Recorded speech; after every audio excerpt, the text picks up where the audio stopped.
Dermot, in no bigger club in League Two than Portsmouth, but we've got to approach the game tomorrow as we have done, particularly on Saturday against the leaders Doncaster. Yeah, I think it's going to be a real tough game. We're watching them this morning in the last game against Crawley. Although they lost, they played really fast. They press. They're very aggressive in midfield. They move the ball, and we've got to be on their mettle to make sure they don't hurt us. But bearing in mind tomorrow we're going to have a big crowd here. It's a big atmosphere, big game for the club.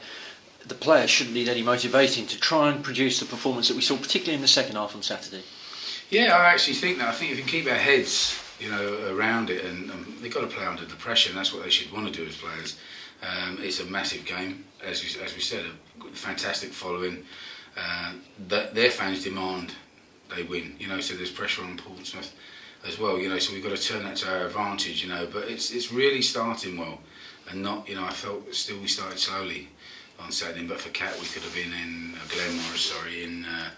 in trouble, and we can't allow that. We can't be sloppy. So we're working on that with the system, and I think it's going to be a really exciting game.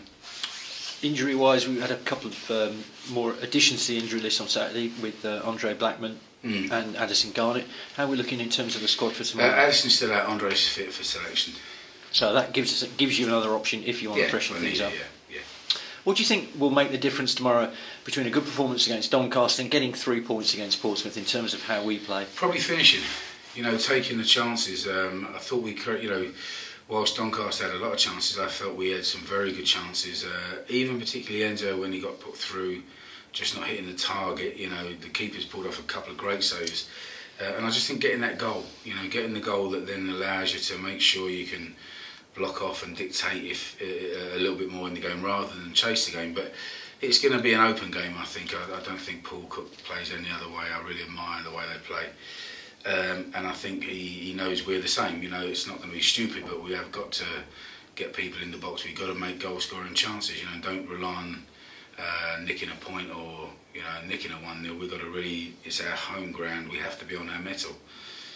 Portsmouth, you mentioned, going to bring a lot of fans here tomorrow, 2,300 I think. Yeah. There's going to be more than that in terms of Crawley supporters, and they've got to help, haven't they, tomorrow night, as they did on Saturday? I think they were brilliant on Saturday, I really do. I thought, like I said, you get behind the team, we're all on it, we all want to win, we don't want to play bad, we don't want to give a bad pass.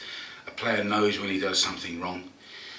For our fans, they can go either way. If you let the player know he's not doing very well, it's hard for the player.